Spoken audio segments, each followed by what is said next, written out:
Hello, I'm Mayor Joyce Downing. Welcome to Northglenn Now, all about what's new in Northglenn. My guest today is Michael Stricker, Supervisor of Cultural Arts for the City of Northglenn. Hi, Michael. Thanks for being here. Plays in the theater, movies and concerts in the park, sculpture around the city. You love the arts. Tell us a little bit about your background, though, and what brought you to the City of Northglenn. You bet. Thank you so much for having me here, Mayor. I do appreciate it. I'm a Colorado native. I graduated from Fort Collins High School and headed off to the University of Northern Colorado in Greeley, where I received a Bachelor of Arts degree in theater. When I was about 17 or 18 years old, I got an acting agent and worked in commercial and a little bit of film, that kind of thing. Shortly after college, I headed off to Chicago and worked as an actor out there. Also in the box office of the Steppenwolf Theater, which is a premier theater around the country. After that, after a bit of time, I came back to Denver, though, to co-found and executive direct Paragon Theater Company. It became a premier small theater in Denver, something I'm really proud of. We were open for about 11, 12 years, and it was great. It was, in a way, a master's degree in theater management. All during that time, I also worked at the Denver Center for the Performing Arts as an administrator and in the Arvada Center for the Arts and Humanities. The great thing about working at those huge arts institutions was that it taught me a lot about marketing, audience development, fundraising, that sort of thing, and working within a municipality. That all led me to Northglenn. So in 2008, I became the cultural program supervisor for the city and the director of the Northglenn Arts and Humanities Foundation, and I've been here ever since. So what do you think the role of arts and culture is in a city like Northglenn? Well, arts and culture really is about bringing the community together. It's about storytelling. It's about finding your voice. So whether you're a young actor, an adult actor, a designer, a director, an artist, or a sculptor, the role of the city is to provide access, is to make sure that no matter what your socioeconomic background is, that you have access to the arts and culture. The city of Northglenn does that mainly at the D.L. Parsons Theater, which is a 320-seat theater located in the Northglenn Recreation Center. We've been open since about 1975. And at the time, and in many ways even now, it was a really bold statement by a smaller city to say arts and culture are important, and we are here, the doors are open, and everyone is welcome. We do also provide arts and cultural services in some of our city parks as well, but the D.L. Parsons Theater really is our home, and that's where the city provides most of those services.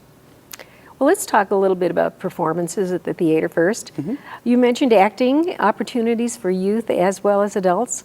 Can you talk about the youth theater and also the NYT Academy? Of course I could talk about it. I love our youth programming around here. The Northland Youth Theater is really our crown jewel program.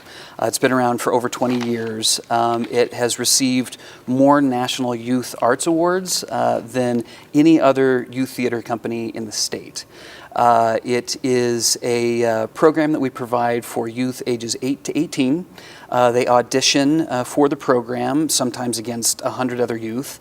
We usually cast between 40 and 50, normally in a musical. They rehearse for 9 weeks and then perform for 2 weeks. It is, in a lot of ways, sort of a college preparatory program. We hold these kids to a really, really high standard. They have a ball. They have a great time during the program, but at the same time, we are showing them what it's like to be in a professional program. So we've had, in those 20 plus years, we've had tens of thousands of audience members. We have had over 1,000 youth perform on stage, mm-hmm. Which is incredible. Many of them have gone on to become professional actors. We actually had our first Broadway actor. They're on off-Broadway, they act locally, but they've also gone on to become lawyers and teachers and that sort of thing. So what's really cool about the program is it's not only preparing our next generation of actors, But more importantly, it's giving a place for youth to find their voice. We give them the confidence to get up in front of a crowd.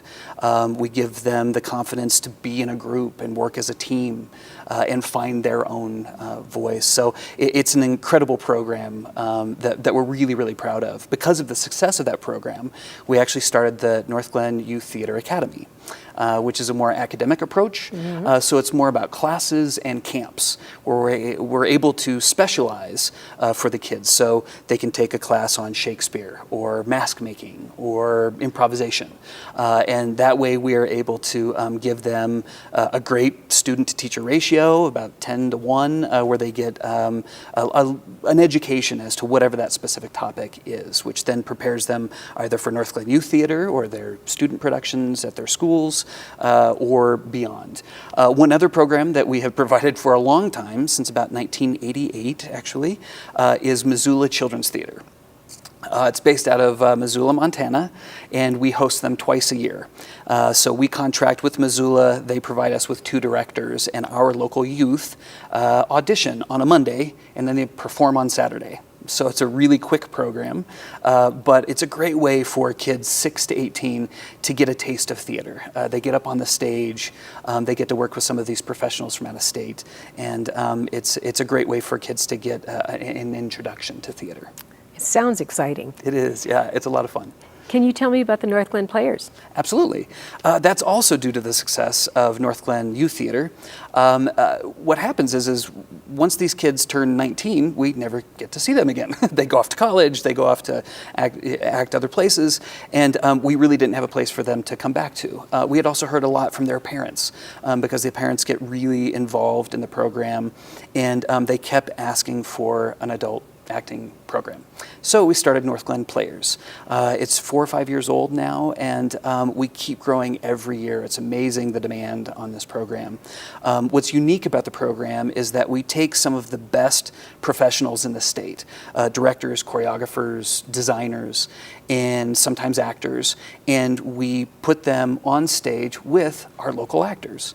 So if you're a dad at home that's got a day job and wants to get back into the theater or try it out, this is the place to do it. You're able to audition with professionals, get on stage, be in a community theater production, and you know, it's a great experience. And it's also a way for us to hang on to our youth as they become adults and move on. They get to come back and have a place to act. Well, with so many options, how do you decide which play to produce? That's a good question, and it is a tricky thing to do. Every theater has a challenge of figuring out how to pick the best play. What's nice here is that we have several staff members that have been in the industry for a really long time, and we all bounce ideas off of each other so that these titles are fully vetted before we actually present them to the public.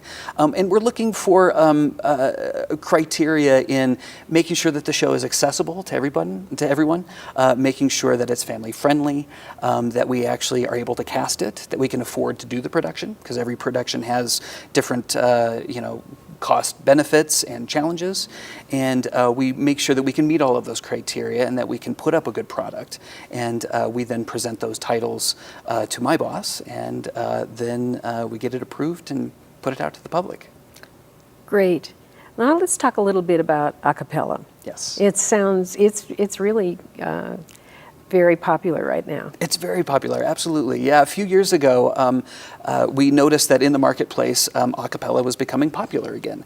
Acapella is actually a very old art form and has been around for as long as people could sing. But what we had noticed in the last few years was that it's becoming popular again because of a TV show, and there's more local groups popping up here and there. And what we decided to do was kind of get into the market that we didn't really see happening, and that was no one was doing a series. So we wanted to pull in the best a cappella groups and put them on our stage as a series, just like you would with a theater series or a concert series, and do a vocal-only kind of series. And it's been very, very popular. Some of the bands and groups are local. Some of them we've pulled all the way from California. And audiences have continued to love it. So every year the challenge is now is to make sure that we're bringing in new groups and varying the different types of groups that we've got. And it's a lot of fun. I think it'll keep going for a long time. I think so. Just to change topics just a little bit, summer is a great time to be outside. And let's talk about the movies in the park. They've been around for a while. I guess it's the same question. You know, how do you decide which ones to show in the park? And are they well attended? They're very well attended.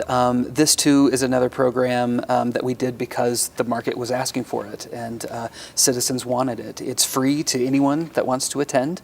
We also serve popcorn for free. And the way that we actually pick the titles for those is I go ahead and put together a bunch of family-friendly titles, and then around January or February we put that out to a public vote. And you can go on the city website and vote on those movies, and whatever the top 4 are, we then choose. I contract, and we put them out in the park on every Friday in August. And it really has become, in a very short time, almost a tradition for a lot of families. They love to get their picnic dinner together, come on out to the park, they hang out, the kids play at the playground, and then when it's dusk, the movie starts, and we have a safe place for people to get some free entertainment. And I think this year we started with some bilingual movies. Did you? We did, that's right. Yeah, so this isn't part of the Northglenn Summer Concert Series, but it's an added benefit to it. And that is that there's a program out there called Cine en el Parque, and it's a Latino-specific movie series that's done in several cities in the Denver metro area. And they approached us this year, and it was a no-brainer. As soon as they talked to us, we said, absolutely, we will find the night, we will put it out there. And so we've been able to sort of piggyback that program on our summer concert series. And this year we did Minions. It was in English with Spanish subtitles, and it was huge. We had a bunch of people come out to the park. That particular production had food trucks and all that sort of thing. So it was a great night out, and we will definitely be continuing that series. Great. And then we're still at the park. Yes. Talk to me a little bit about the concerts in the park. We've been doing that for quite a while. We have been doing that for a very long time. I think it's actually one of our oldest programs. We do it on Wednesday nights throughout the summer, usually starting in July. And what makes it unique in Northglenn is that we always pick a theme. We want to create various different types of concerts for people from year to year, and we will theme it around an acoustic summer or an R&B summer. But we present 6 concerts out in the park, and as an added value, we also provide a huge concert at the July 4th festival, and that grows every year. We even have an opener this next year for that as well. But it is one of our oldest programs, and people look forward to it every year. Among your other duties, I know you're responsible for the sculptures all over the city. And earlier this year, I know that we dedicated a sculpture park, Eleanor Wyatt Park. Mm-hmm. So what does providing public art to the city mean in a city like Northglenn? Absolutely. So public art is part of our story. It's who we are.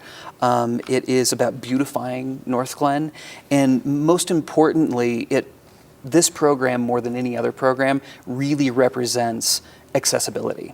So on any given day of the year, any person that lives in Northglenn or outside can come and experience art. So again, no matter your socioeconomic background, there is art everywhere. Art on Parade actually is about 16 years old. In that time, we have actually accumulated a collection, I am proud to say, of almost $500,000 in sculpture, all the way from our Veterans Memorial to some of our smallest sculptures out in the parks. And we were very, very happy this year to dedicate Eleanor M. Wyatt Centennial Park as our first ever sculpture garden. And that is a place where it is kind of what it sounds like, where it is a park where we'll be putting a lot of sculpture so that we create a destination for art. The most important part of Art on Parade, though, is that it's all citizen driven. So around the beginning of the year, I put out a call for entry. where we then take submissions from all around the country. And some of these are the best sculptors in the country, and then some are new. But what we do is I take all of those submissions, I then present it to a citizens committee of about 50 citizens, and anyone is welcome to participate in that. They just have to talk to me. And we serve them dinner, and we sit down and we watch a slideshow. And I show everybody all of these sculptures. They then vote on what their favorites are. Those top 6 I then install in E.B. Raines Junior Memorial Park, and they're on loan by the artists throughout that whole year. During that time, any park visitor is then encouraged to vote on those sculptures. Whichever sculpture wins, the Northglenn Arts and Humanities Foundation then purchases and gifts it to the city. And like I said, we have almost $500,000 worth of sculpture now, and it is one of the most important programs that we have and one of our most well-known. Okay. So tell me a little bit about Northglenn Arts and Humanities Foundation. Yeah, so the Northglenn Arts and Humanities Foundation is an independently run 501c3 nonprofit organization, of which I'm the director. I'm a non-voting member, though. We have 10 volunteer board members that make policy and funding decisions. The purpose of the NAHF, as everyone refers to it, is to provide funding for the city of Northglenn's cultural programs. It's been around since about 1990, and they fundraise in various different ways, from donations to sponsorships, investment income, concessions, that sort of thing. But most importantly, they are always out getting grants. Probably the biggest grant that we get every year is from the SCFD, which is the Scientific and Cultural Facilities District. And we've been receiving funding from them since 1990. And also proud to say that in that time, we've received almost $1.3 million in funding from the SCFD. All of those funds go into cultural programming. It pays for sets, it pays for contractors, for the sculptures, that sort of thing. But the NAHF really is the engine by which all of our arts and culture happen. They raise the money, they pay for the product, and it really is an incredible organization. Michael, I have to ask this question. I think I know the answer already, but why do you like your job? Oh boy, I do love my job. Every single day, it's something new. I do wear different hats every day, and when no 2 days are alike, it definitely keeps you on your feet. But I am the most proud when I get to see opening night of an NYT production, or I get to install a sculpture. I'm just very, very proud to help be a part of the story that's Northglenn, and how we express ourselves through the arts and culture in Northglenn. Thank you, Michael, for being here today, and thank you for watching. For more information about cultural arts in Northglenn, visit www.northglenarts.org.